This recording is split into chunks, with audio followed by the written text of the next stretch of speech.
Good afternoon and welcome everybody to our latest virtual online professional development opportunity hosted by the Maine Department of Education.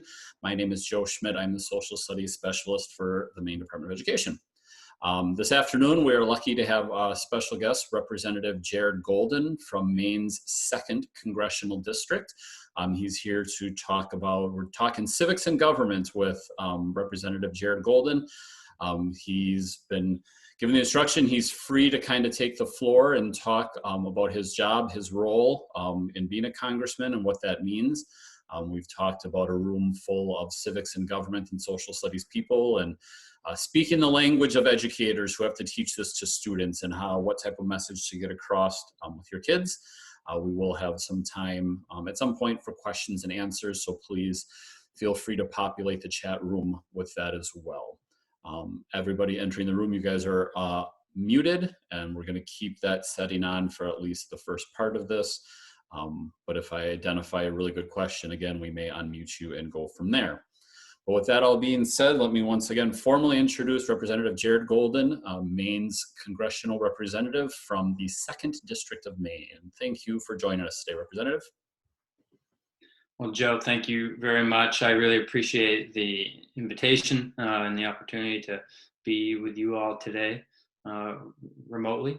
And I don't know if this is something you would have done under different circumstances, but if not, then I guess we'll embrace this as one of the positive aspects of the challenges that we're all going through right now. And I want to thank all of you, professionally for the kind of challenge that you're having to step up to right now in the classroom and trying to make sure that you're meeting the needs of students in the state of Maine as they are having to adjust to learning from home and all the disruption and difficulty and things that come with that. What a tough time. I've been talking to some of my friends who are educators about what that looks like, not just for themselves, homeschooling their own children while trying to continue to provide an education to their students, but also trying to support parents who are, being a part of their kids' education in such a big way that they're not used to, and all the stresses that come with taking on that as well. Everyone, I think, working together for the good of the kids, and hopefully we will get through this and be back in the classroom in the fall. That being said, I'm not going to talk too long out of the gate here about the job of being a member of Congress, because I'd like to get right to your questions. I can filibuster for a couple of quick minutes so you can get your thoughts together. So Angus joined you, I guess, last, and he was actually a professor of mine in, let's see, it would have been about probably 2009, fall of 2009. I had come home from serving in the military, was going to Bates College, where he was a guest lecturer for a fall course, which he titled Leaders in Leadership. He may have told you about it. He had a great selection of reading books, short kind of pieces about great leaders in not only American history, but across the world. There's a good chance he talked to you about Shackleton last time he was on. He loves talking about Shackleton and his great expedition. But one thing I will tell you about Angus's course, it was a great course. He gave me a B+. He lately has been making fun of me a little bit, all in good fun, to say that pretty much anyone that had a heartbeat got a B. But that's just the kind of friendly banter that we have at congressional events. But at Bates, one thing that I didn't understand when I was there was that it was called the politics department, not the political science department. And I actually think that was chosen purposefully to try and convey that it was a department that believed very much that politics at its core was about people. Certainly the institutions do matter in a very big way. You're teaching people about the very basics of our democracy, the Constitution, our branches of government, the 3 branches of government separations, and powers and checks and balances and all of these very important things. In the process, I learned more and more is very important to what we do in Congress or in state legislatures or even as leaders. But at the end of the day, it is very much people driven. First of all, leaders as individuals, but also just the many different um, groups and organizations that are not just inside the building, so to speak, which is a term you'll hear a lot in Washington, inside the building politics, coming face to face with outside the building forces and a very different kind of politics. And I think that's where it gets real interesting. I will tell you that the higher up I've gone in politics, the more difficult it can be. Things become a little bit more institutionalized, a little more rigid, and the system a little bit harder to manipulate on behalf of your goals as an individual, but also those of your constituents. So I found in the Maine state legislature that you could accomplish nearly anything as long as it was a halfway thought out good idea that you were willing to really roll up your sleeves and work hard for and work with others, build coalitions. There was very little you couldn't accomplish, in my opinion, with just hard work. Congress is a much more hierarchical beast, and in that regard, much more difficult, I think, early on to just show up and start rewriting the rules. But boy, isn't there a need right now. One thing I hope we will spend a little bit of time talking about, and that you might consider talking with your students about in light of everything going on with COVID-19 right now, is Congress's complete unpreparedness for continuing their operations remotely in an environment where they can't come together easily on the House floor or the Senate floor. Their rules largely prohibitive and an inability to change the rules without taking a vote. But there's this great rift, mostly, I hate to say, generational rift in Congress right now, with a lot of people saying the country needs us to be nimble, to be working, and we've got to figure this out. It's the 21st century. We're the greatest country in the world. How is Congress sidelined with an inability to hold oversight hearings or even to take a simple vote on some very important response measures right now? And often what we hear is, well, it's never been done this way before. So I think it is a great time to be talking about the difficulties that the coronavirus is bringing to Congress. And importantly, what are the lessons that we can take away from it and hopefully make some changes for the good of the country? Because I think we all agree that in our democracy, we need a representative Congress that can continue to represent its people. So with that as a short introduction, why don't we jump right into Q&A, and we can do this until Joe says it's time for me to go. Well, Representative, everybody must have just been in complete inspiration, because so far there are no questions in the chat. So I can start with one. Let's pretend that I'm new to Maine and have been here for like 3 years, hypothetically. I would like to know a little bit more. You referenced moving through different levels of politics.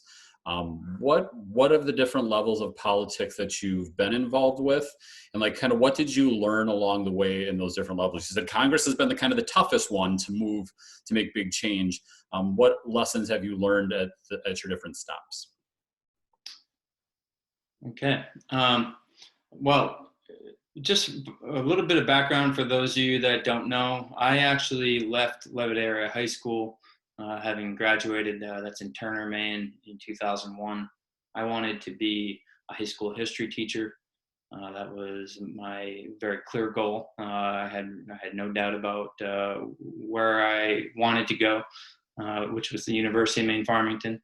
I ended up going there, and in my first month, of course, we had 9/11 happened, and I ended up finishing the year anyway, but then left to join the Marine Corps, which took me away from Farmington and down a much different path in life, one that I thought I might return to when I left the Marines 4 years later, but ended up through just a series of doors that opened up, and I chose to step through. I ended up at Bates College and studying politics, as well as a second major in early colonial American history, which I continued just out of the love of the subject.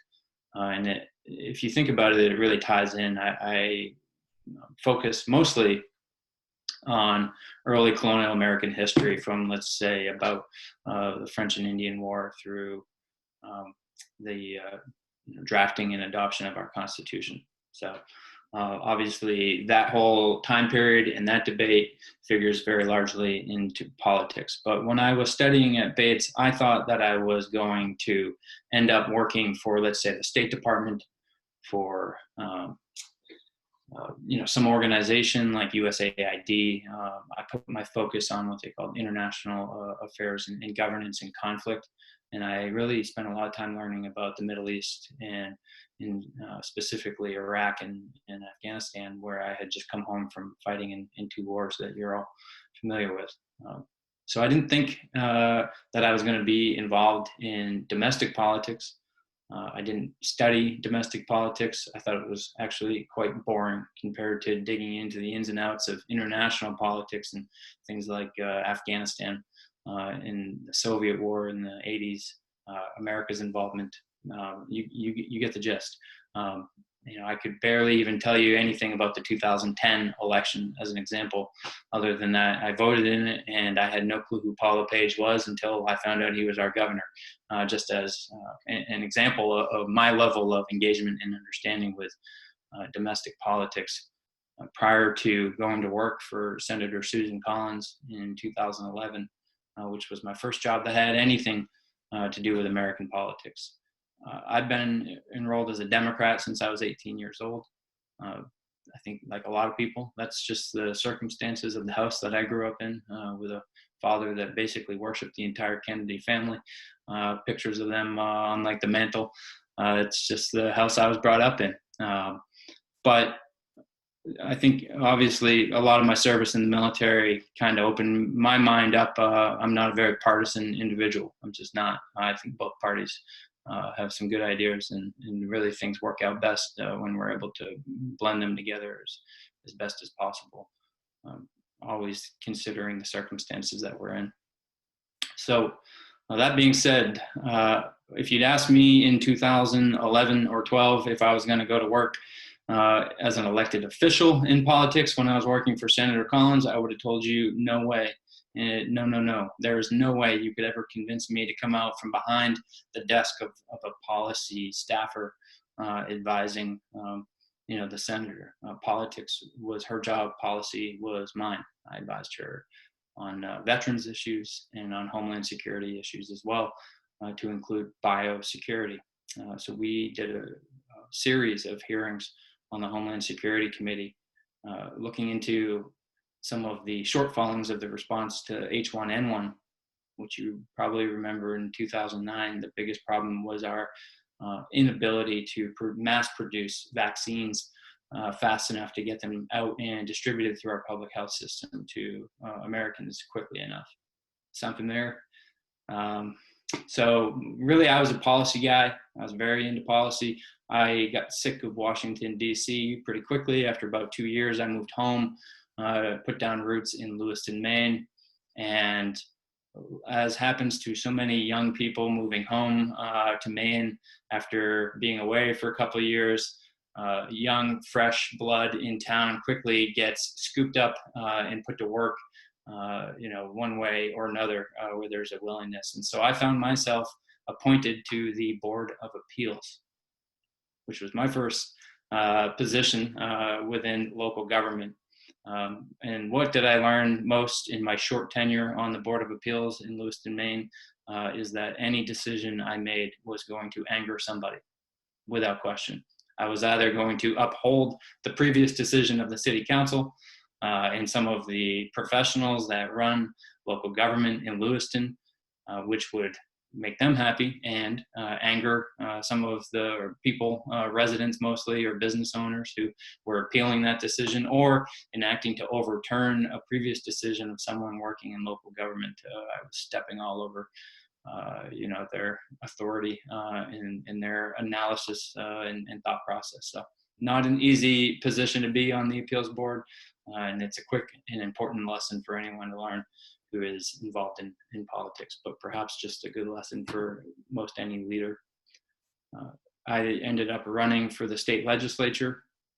Again, had no plan to do it. In fact, as you'll often hear people talk about decisions about running for local office, when asked, I said no, at least a handful of times. I just, again, didn't think that there was anything there for me or that I had a whole lot to offer.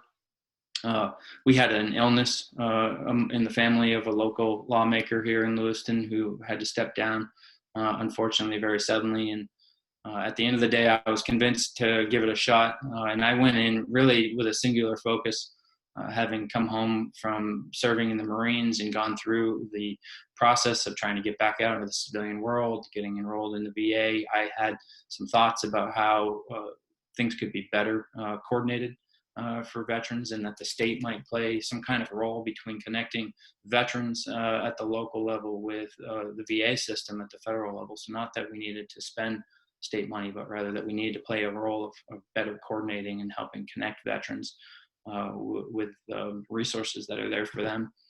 And so I decided I would run, and that was really my main focus for 2 years in the legislature.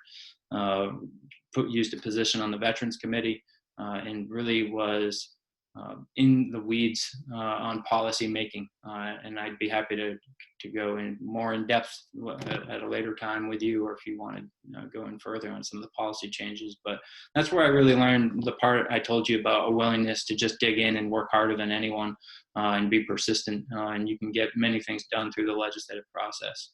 As long as you are, I think, using and building coalitions and using data, which I chaired commissions that I created with laws, and then used that commission to build a case for the policy changes I was recommending, and ultimately got a lot done.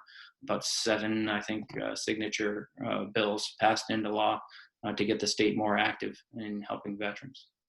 So my second 2 years in the legislature, I was in leadership. I could go on and on about the many lessons I learned about being a political leader, except I would tell you that perhaps one of the things I did not understand about being the assistant majority leader is how much it is really just a form of babysitting your own caucus members. But an important lesson, because really what I learned was that the way to keep a team of Democrats together anyway was for leadership to be focused on the needs of those individual lawmakers who were all there representing the individual needs of their communities. And so by paying attention to what they were saying they needed to accomplish, I was actually paying attention to the needs of many communities all over the state in building relationships and trust. At the end of the day, I found that when people believed that I was working through my leadership position to help them, they were more likely to help me when I told them I needed them. And that's how I approached building a coalition of Democrats willing to work together through some tough times and tough decisions. You may recall we had a government shutdown in the early summer of 2016 and other challenges.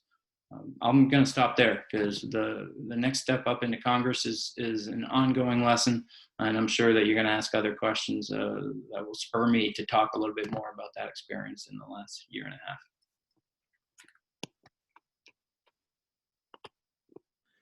Very perceptive, Representative. I'm going to give you Logan Landry was the first one to chime in with a question, and it's a little bit about your current role, and I'll say a little bit of a softball for you to get rolling here. So Logan, I've unmuted you if you want to ask the representative. Hi, I'm a teacher in your district in Poland, so not too far from Lewiston. My question was, what is something new that you've learned since being down in Washington, down in Congress, that you maybe didn't really know before? Thanks for the question. And since you're coming out of Portland, do you know Corey McFadden? Yep. Yeah, great guy who I went to school with. And I've actually come over to the school to do a couple of the mock interviews that he puts on for students as they're kind of, building some good skills there for going out into the world and, writing resumes and doing job interviews and such. I've always really enjoyed getting to know some of the kids through that process. You got a great school, so thank you. Geez, the lessons in the last year and a half have been many. And so it is a very broad question, and I could take it in any direction. And probably, I wish I could just spend the whole time talking about this one question, because I would say if I wasn't learning, then there'd be a real problem. I'd probably suggest that I was, a little overconfident, because it's the kind of place. I talk to people that have been there 10 years and are still learning how to work that process. But I am learning a little bit, almost completely contrary to what I told you about the Maine legislature, where it was as simple as showing up with a real desire and a focus on helping veterans. And I was able to pass a law to create a commission, and then convince the Maine Speaker of the House to let me chair that commission, which gave me control over its focus over the course of 3 or 4 months. We helped build, support for several proposals that I already suspected were the right, kind of answer to some of the problems that I saw out there. And so getting those things accomplished took me all of about 18 months.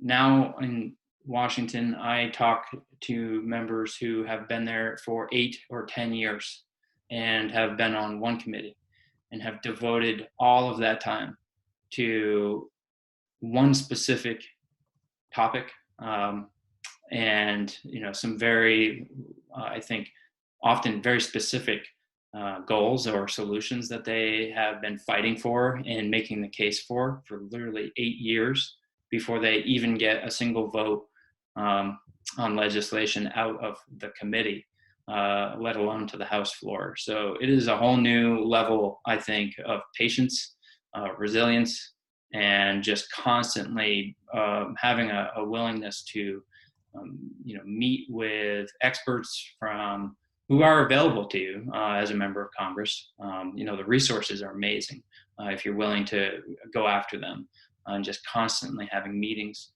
listening to different viewpoints, trying to put forward a bill and seeing where the resistance pops up, who stands in your way, who has valid points, who just has very partisan political objections, and having failed, I think having like the commitment to come back and try it again, having taken that failure and learned from it, and say, all right, let's try again another way. Who can I go talk to about this to get a better perspective? Who do I need to meet with to build out my support system, and just keeping at it. So I've only been there for 18 months. I've had some small successes, usually through the amendment process on the House floor. But in regards to some of the bigger things that I would like to be a part of, just I think coming to accept that this is a long-term endeavor for people that want to have a big impact on some really important policies. You got to stay in the fight. Representative, we've got a question from Mrs.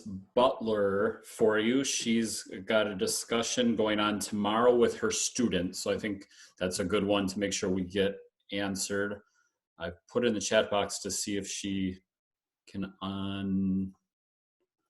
see if we can get her video.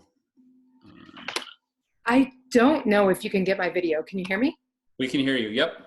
My internet is spotty because I live in southern Aroostook County and we do not have access to reliable, consistent internet. So I never join with video. Gotcha, perfect. Okay. Look, I'm beautiful, okay? Trust me. My question is, first, thank you for being here with us.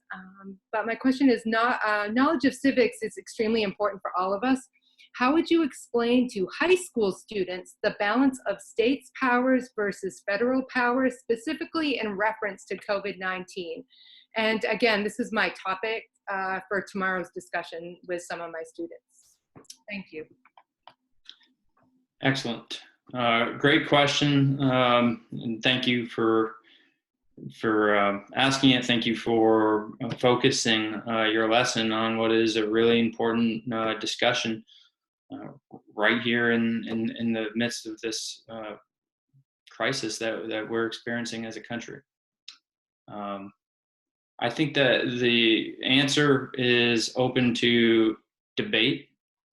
It's also open to negotiation.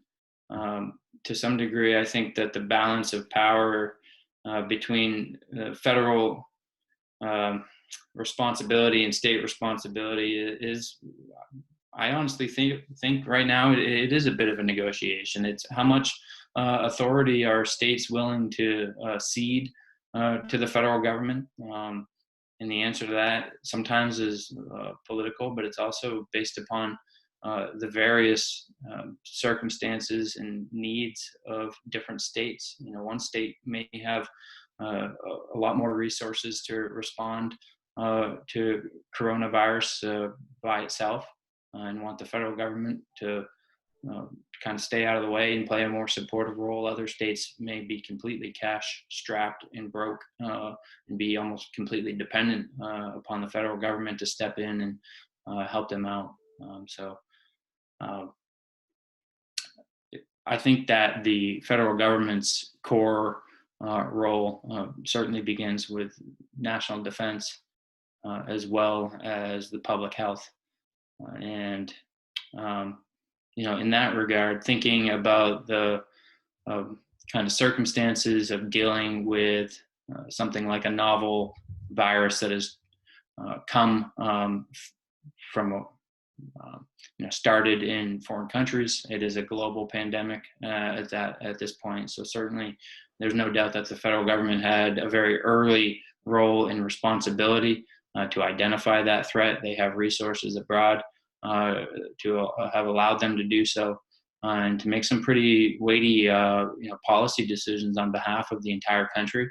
The president has talked about how he made decisions about banning travel to and from China, ultimately expanding that to include Europe. As an example, that's a pretty big, expansive role for the federal government to be making that type of decision, but one that I think was appropriately made with the best interest of national security at heart. Everyone is talking about how quickly or not, whether or not the federal response has been fast enough or sufficient enough. Having worked for Senator Collins on the Senate Homeland Security Committee staff, I would say that preparedness for responses to crises such as this one is certainly a big part of the federal government's responsibility. And I think that has to do not only with our national security, but again, with looking out for the health and well-being of the American people.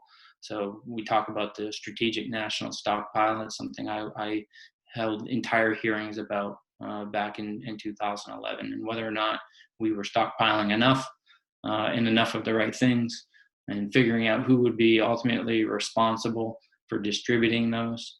Often we envisioned a crisis similar to 9/11. How are we going to rush all of these supplies to the point of crisis? I think too often people did not picture a countrywide crisis like a pandemic impacting potentially all 50 states, and how to figure out how we would fairly equitably distribute supplies in a situation like this one. The subject of an interview I did today with someone from the Portland Press Herald asking me if I thought that Maine had been treated fairly to date in regards to our share of the federal government's strategic national stockpile. To which I said, well, I think that we have received some, and absent any evidence that we have a shortage of ventilators today or projecting one in the week ahead. While I would like Maine to have more ventilators, I have to recognize that New York and Massachusetts may have a greater need today, and therefore finding like the right balance between looking out for the needs of Mainers and my constituents with the needs of all Americans right now. And I think everyone's just as important as everyone else in this situation. So wanting to lend a hand at the same time. Kind of rambling on about the federal responsibilities there, but I think another way I would pivot to talk about that balance. There's a lot of concern about elections right now, concerns about the November election, and what will that look like if we continue to have the virus outbreak with us, having sustained itself all the way from now to November, or if it goes away and comes back in the fall with an early outbreak of flu season. And in that regard, I actually think that the states are very clearly, it's spelled out in the Constitution that states have the call on how to conduct and implement their elections. There are obviously restrictions to protect people's access to the ballot and their right to vote. But beyond that, I think the federal government cannot appropriately tell states how they will specifically conduct their elections. And so that could become a very sticky issue from a constitutional standpoint. What are the authorities of the federal government? I think mostly it'll be our role to make available some funding to give to states so that they can make changes to how they will conduct their election. But they're going to have to politically be able to get the votes to do that and have agreement on what kind of changes they might want to make. And in some cases, there may be political gridlock in the states. And I don't think that the federal government will have the authority to resolve that gridlock for them. So I don't know if that gives you a sense of how, anyways, I think about the issue.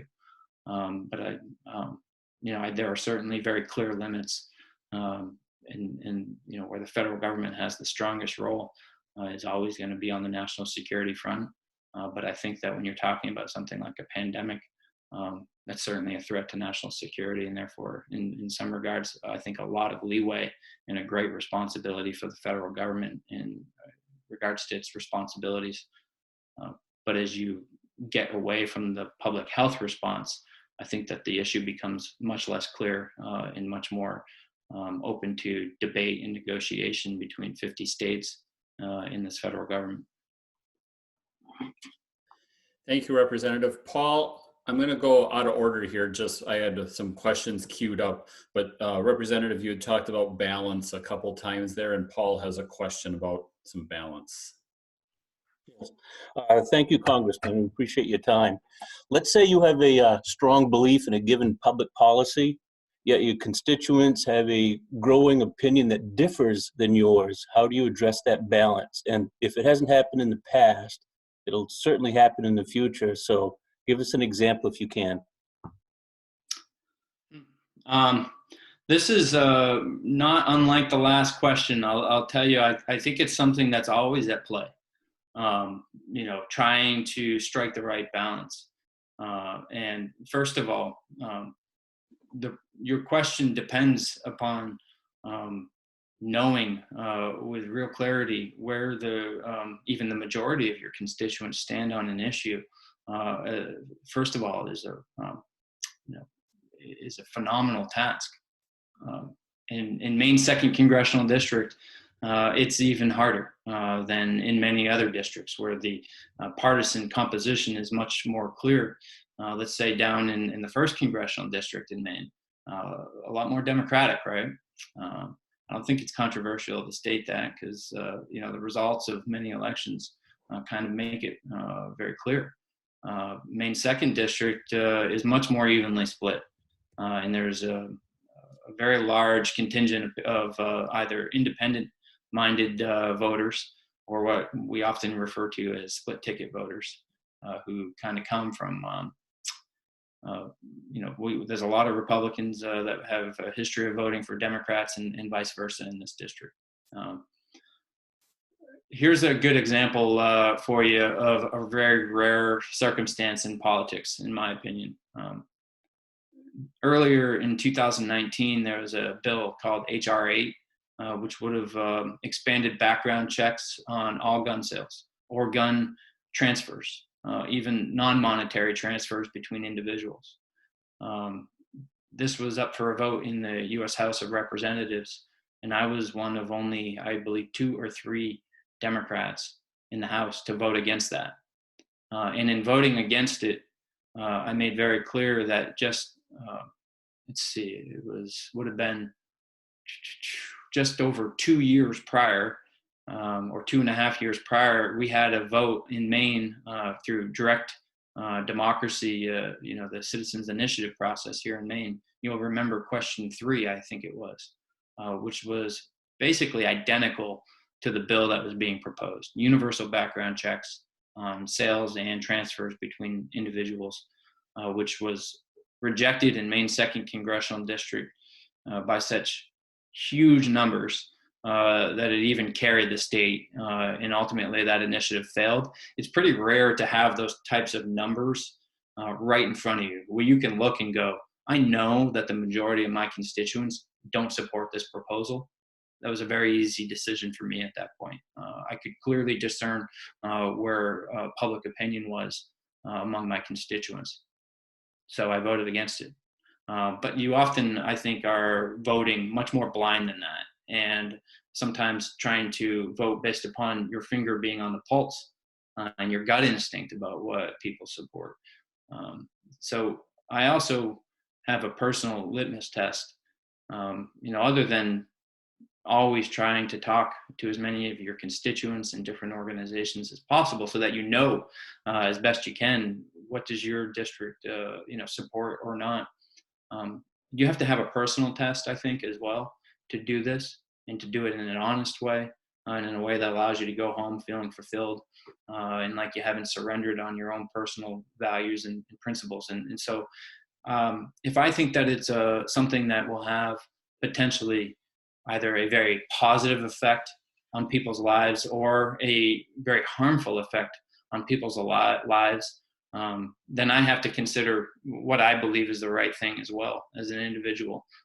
Because while you want to base your votes based upon representing your people, at the end of the day, I don't think that the job is just about getting reelected. And so if you believe passionately that a vote might be harmful to people, or that it might be very important to the future of the country, but maybe a majority of your constituents don't agree with it, sometimes you might have to consider whether or not you're going to follow what you believe is the right values vote in that position. And it's a constant balance and struggle. And I think some of the most courageous decisions at times have been people who have taken votes believing that it might be why they didn't get reelected. And sometimes they actually still do. Bill Cohen talked to me about that prior to the impeachment hearings and votes, and told me about how when he was a freshman in Congress, when he made the decision that he was going to vote in committee, one of the first Republicans to break ranks from the Nixon administration and voted in committee for 2 out of 3 impeachment articles. He believed that it represented the end of a very short career in Congress. Of course, that's not what happened. But he did what he thought was right, even though he thought his constituents weren't going to agree with him. That's a tough call. Thank you, Representative. Our next question is from Shauna Goodall, who in the comments would also like to note that she says, yay, 2nd Congressional District. So, thank you, Representative Golden. I teach at Orono High School, so 2nd Congressional District. And I have students who are very enthusiastic about becoming engaged and active in politics. And I also have students who really apathetic about politics and their ability to make change. Any advice or encouragement for students who are interested in getting involved in politics, or words of wisdom for students who aren't involved or interested yet? Well, there's no shortage of ways for people to get involved. My path to political involvement was through a desire to be a policy staffer. My first application to work for anyone in politics was to work on the Senate Homeland Security Committee staff. It was an interest in working on the policies that got me involved to begin with, and that's a really important role, and one that literally thousands of young Americans play every single year, go stand at Union Station in Washington, where many of the metro trains come, and it's one of the closest stops to the U.S. Capitol. And go there any Monday through Friday morning around like 8 a.m. to 9 a.m. and you'll be amazed how many thousands of people empty out of the metro system and go to work at the U.S. Capitol, doing policy work. You know, really interesting. You know, kind of wonky, nerdy. You know, this is my lane and this is what I work on every day. There are people even at like the Congressional Research Services offices, CRS, who, if you call them and say, I want to talk to you about, the stockpiling of antiviral, medications for response to a flu-like virus that's novel, and like, how do we make sure we're stockpiling the right amounts of like things for all 50 states? There's someone sitting on the other side of that phone that's like, oh, I've been waiting for someone to call and want to talk to me about this. So that is one way that you can get involved in politics that is probably not often thought about. Just being an issue area expert and devoting, countless hours to knowing how to answer those questions, or at least help people to know how to ask the right questions, is something that's really a great way to get involved. I didn't know that I would really thrive on the people side of politics, which is why I always thought I would be a behind the scenes policy person, until I ran for office in 2014 and was told that you had to go door to door and engage in conversations with the people in your community to ask for their vote, but also to listen to them about what was important to them. And I was terrified of it, absolutely terrified. The first 2 to 5 times I'd go up and knock on a door, almost every single day I did it, was very difficult. I had to, almost berate myself into doing it. And it never failed, though, that I would have really great conversations. And I thought that I knew my community really well. And it turned out that there was a lot I really didn't know or understand, and so many different perspectives to be gained from talking to your neighbors and people in your community. And so I thrived on that.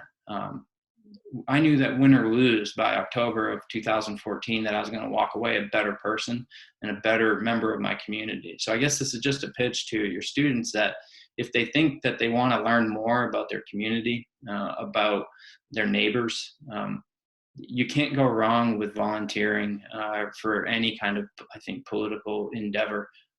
Obviously, I think it's important that you believe in the one that you volunteer for, but really just overcoming those fears of going out into a community, knocking on doors and talking to people, even if it's not on your own behalf. And in fact, some people would prefer to do it not as a candidate, but as a volunteer. But you're going to learn so much, and it's just a great way to get involved. I think you quickly realize that there's a lot of different things you can do. You don't have to, if you don't enjoy talking to people or going to knock on their door. Some people love picking up the phone and just calling to ask, do you plan to vote? Do you have a plan for enrolling to vote? Do you have a plan on how you're going to vote on election day? It's important. I've met people who love to do that, and they don't even affiliate the effort with a desire to help one candidate beat another, but rather their like strong desire to see a more active participation in elections. There are groups out there like that. So I don't know if that answers your questions, but there's just so many ways. For people who aren't involved, I get it. I was not interested in politics when I was 16 years old. I was not interested really in the ins and outs of government when I was 18. I'd never really interacted with government in any way till I joined the United States Marine Corps. That was my first big wake-up call about some of the important functions of government in my life, and personally about service and being a part of committing yourself to serving your community in your country. All I would say about politics is anyone that thinks that the decisions that get made in Washington don't impact them, they're wrong. It's easier sometimes to pretend that that's the case and that it really doesn't matter. And it's easy to be very cynical about it too. Believe me, I have no shortage of cynicism about politics. And in fact, the experience sometimes makes me more so. But some of my friends would tell me that's what makes me an idealist, because despite what I see, I continue to try and find a way to engage with it positively and to make it better. And so people just got to understand that every year there are big votes taking place in Washington that are absolutely going to impact their lives financially, their health, their families, the future of the country. And so you're just really missing out if you're not getting involved, making sure that you're being heard, and making sure that you're really understanding that people mean what they say and do what they say, and that there's accountability. Representative, the next question is from Craig.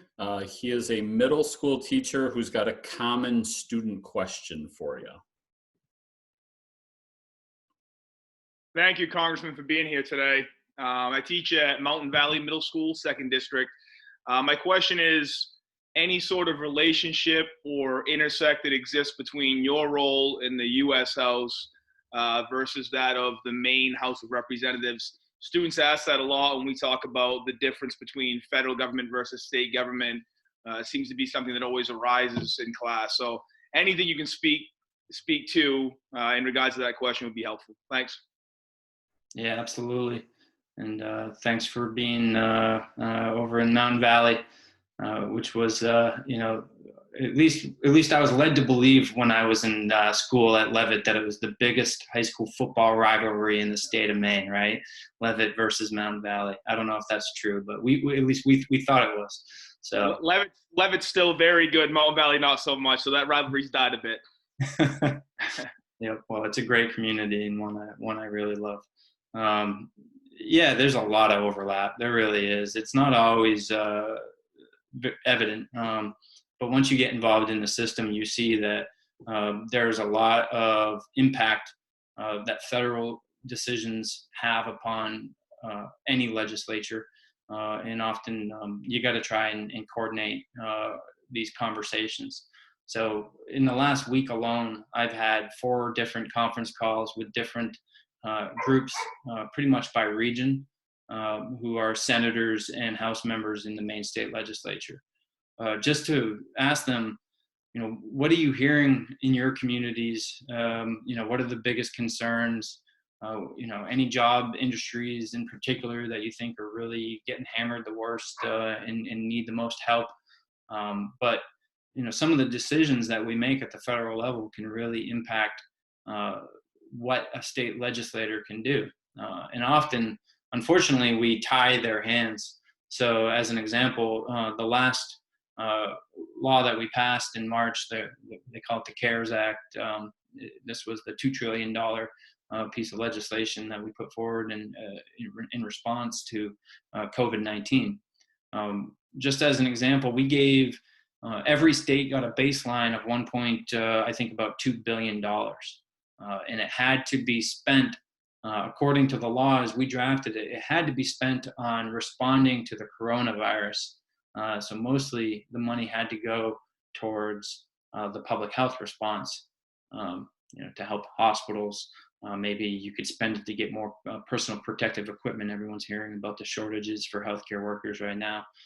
To open up some additional coverage for people under Medicaid if they've lost their job, because there could be some really high healthcare costs associated with getting infected with coronavirus.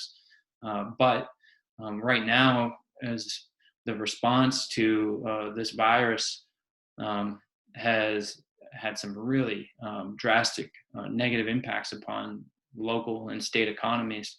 I'm starting to hear from a lot of legislators, well, you gave us money, but you won't let us spend it on this gap that's forming over here. Revenue, as the economy goes down, the state revenues are going to go down, and all of a sudden next year they're going to be talking about a big gap in funding for schools. They're going to be looking for the federal government to say that they can spend some of that money maybe on filling that hole that's been created on the state revenue side, so that they don't have to drastically cut school funding, just as an example. So some of the state lawmakers on the education committee have been saying, don't forget about that, Jared. Like, we're going to need some flexibility in some of these federal, funding programs to fill some gaps and holes here that are developing at the state level. We set aside about $400 million to help states that have to make some changes so they can conduct an election in the middle of this pandemic, or push it back, which may have some associated costs as well. But it's not clear in the law what states have to do. What are the rules and guidelines about how they can spend that money? And often, if a state misspends money according to a federal law, they'll find themselves having to pay it back. And they don't want to, put the state in that position. So you need to have a lot of conversation and back and forth. And so I use those relationships. I think it's one of the strengths of having served in the state legislature is, for now anyway, I know probably 75% of the people that represent every community in the state of Maine through my 4 years there. And so I can still kind of rely upon that network and call people up and say, how's this decision going to impact you? How can we help you do your job better? Obviously that get harder with time, but and it's sometimes partisanship gets in the way, but it shouldn't. So I don't know if I've given you some sufficient examples, but there's no doubt that there's a lot of overlap. Representative, we're really close on time. I have 2 more questions. Are you okay with time on 2 more? I'm good as long as I'm not eating up your time. Okay. I've emailed my 2 o'clock, let them know I'll be late. I said a congressional member takes a precedent, so you're good on that regard. So speaking of that, I'll give you the 2 parts. One is about hierarchy, so that was appropriate, I guess. The first question is from Amber, who is asking, what is the hardest issue to overcome in Washington? And then the last one that we just got from Gina says, and I'll repeat these if you need, that she worked in Lewiston Public School for special ed for several years and currently works in Southern Maine. Issues of hierarchy arise within school districts. And she's wondering, when you're in Washington, have you experienced a hierarchy of states' issues? So what was your hardest issue to overcome in Washington? And do you see a hierarchy of states' issues while working there? A hierarchy of states' issues in terms of, let's say, like an issue that is most broadly shared, let's say across like 50 states. Is that what we mean? Jean, I've unmuted you to go ahead and. Okay. Probably, I was thinking more in lines of, so when I was in Lewiston and I live in Southern Maine, so I had this unique perspective of people in Lewiston having maybe not as many resources, the community maybe not having as much access to many things, and then the affluence of Southern Maine. And having worked in Southern Maine before I worked in Lewiston, having the resources in those school districts, and now I'm back in Southern Maine. So there's a hierarchy of needs, and who's pushing that. School boards, representatives who have money, who want this, and then school board members who are maybe struggling in a community that say, we need to be more sharing the wealth, sort of thing. So what I wondered is, when you're in Washington, is that same sort of leverage in a state that maybe has more power, influence, wealth? I mean, it's kind of a large question. Yes. Hierarchy of needs. Often people picture there being some kind of urban rural divide. And I think that divide certainly exists. But there's another one simply between, I think, states and localities. So even some urban municipalities that are very poor and don't have a lot of money versus, those that are very affluent. So you might think about San Francisco being a very affluent city, and New York State being quite cash rich as a state compared to Maine. But there are definitely urban municipalities that have some serious resource problems. And so when you get into that, there are definitely some hierarchy issues. One of the priorities that people are talking about right now that they want to see in the next response package to coronavirus is the elimination of a change that the Republicans made in the tax bill in 2017, where they said that states could no longer write off, individuals could no longer write off their state and local taxes when they were filing their federal taxes. I can tell you in Maine, that change impacted very few people. And even fewer residents, because it mostly might have impacted people who are summer, residents in Maine. And in my district, it impacts almost nobody. And so that's just not a priority for me to undo that. And right now, some people say, "Oh, we'll never let a good crisis go, without putting it to use to achieve some of your other goals." And so there's a big push to say we got to undo that change in law to help people in New York and in California who are being economically impacted by all this. And I just don't think a state like Maine benefits from that or really cares about it.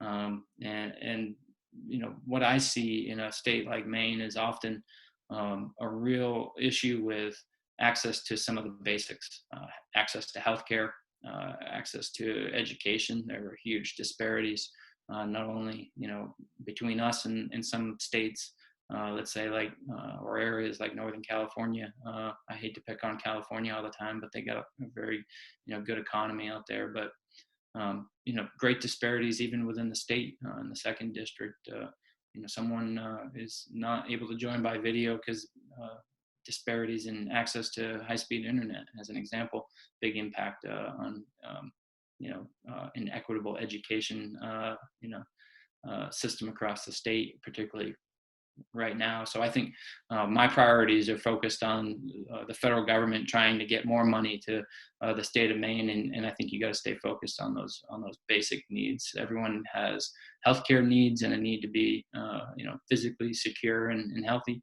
Everyone needs a shot at a good education. So I just think my priorities, often ones for state, are just more basic and fundamental, where if you live in a more affluent state or community, it's easier to think, well, now let's go talk about climate change. Like, climate change is the biggest issue of the day. Well, guess what? Climate change is very important. But when you're talking about Calais, Maine, where right now they're just worried that their hospital is going to have to close down and they're going to lose all those jobs, but also people have to drive 2 hours just to have a baby or treat cancer or whatever it may be. It's a lot harder to say that your biggest political priority is something that you can't see right in front of you today, as an example. I don't know if that answers your questions, but that's kind of how I see it play out in Washington. And certainly there's a big hierarchy in Washington in terms of the leadership structure and such. And probably it's one of the bigger challenges out there and very political partisan decisions that I often spend a lot of time talking about. Look at some of my statements I put out. And often it may sound like I'm complaining just for the sake of complaining about the process, but I actually think part of the early role I want to play in Washington is trying to educate my constituents about why these processes and partisan kind of decisions that political leaders in both parties make have a big impact on them. And I just want them to see it for what it is. So even though I'm a Democrat, if I see Democratic leaders purposely putting amendments into bills that should be bipartisan because they know they've got enough Democratic votes to pass it through the House, they don't need one Republican. So they want a partisan vote so that they can then attack those Republicans for voting against, let's say, lower prescription drug prices. But by turning a bipartisan bill into a partisan bill, when it goes to the Republican-controlled Senate, it's dead on arrival. Well, I think that's harmful to my constituents, and I think it's harmful to America. So I describe what I see wrong with the process. I'm going to vote for this bill today because I think it's mostly good, but I'm condemning the process because it was unnecessarily partisan and effectively kills the measure in the Senate. I think that's an example of hierarchy in Washington at play, where sometimes political leaders are just caught in this bubble. Maybe they've been doing it for too long. I don't know, but anyways, Joe, I know you're pressed for time, and I want to say thank you, and thanks for all the great questions, and I hope it's been helpful to you all. I'm good on time, Representative. If you want, Amber there was one other question. I turned it into a long question. But Amber, did you want to, oh, hers won't unmute for me. Let me see. Amber had asked the question about what's the hardest thing for you the hardest issue to overcome in Washington. And maybe you were just kind of speaking to that a little bit. Yeah, I was just talking to it a little bit there. Yep. Yep. That's kind of what I was getting at. You know, I am a young lawmaker coming from a congressional district that is very, I think, evenly split, quite diverse in its political thinking, and very independent-minded, I think, broadly. If there was any trait I could assign to the 2nd Congressional District, it wouldn't be that it leans Republican or Democratic, but rather that we're very independent. And I think that that's a strength and a good thing. But I am bringing that mindset to a very nationally divided and partisan environment. And there are 435 congressional districts in the House of Representatives, and about 75% of them are considered to be completely firmly entrenched in the hands of one party or the other due to gerrymandering, something that you might be familiar with, and a very timely issue as we're doing a 2020 census. So there's a disincentive for people to work together because you get punished as a Democrat in a Democratic district or a Republican in a Republican district for working across the aisle. And people are scared to lose primary elections, let alone general elections. I think that's so sad, and it's such a challenge. I feel blessed to represent a very diverse political district that gives me great flexibility to make decisions and sometimes go up against my own party leaders and justify it based upon the makeup of my congressional district. But that's a rare thing these days, and only about 50 congressional districts on an election to election basis that are considered truly competitive. And I think that's why we see so much gridlock in Washington. So that's a huge challenge and one that I can't overcome by myself. Awesome. Well, thank you, Representative, for taking the extra time to answer all the questions that were in there. I was trying to shuffle them around to give you some continuity in your conversation. So there's people in the chat box saying thank you. I will let people know that in the chat box, I dropped your link for your feedback survey. And if you need your one contact hour, please make sure you put in your name and email and answer the last question correctly. That last question is, did you complete the webinar? Please select yes, and you will get your contact hour emailed to you. Representative, again, thank you. And I'm speaking for the group here. There's a lot of thank you, thank you, thank you. Thank you for your time. Thank you for your service. Thank you for the focus on internet access in the rural areas. Thank you for speaking to the process. Somebody said about condemning the process, about, you know, really just trying to be a little bit more bipartisan. But a lot of thank yous in the chat box. So again, thank you. Thank you for everything that you all do. You know, in closing, I would just say I wanted to be a school teacher because I looked up to my teachers and my coaches, and I wanted to be that role model for other people down the road. And it's not the path I ended up going down. And you know, maybe it's not too late in life. I'm only 38 years old here, but I really respect and admire you all. And thanks for your service to your communities and to the kids. Take care. Thank you, Representative.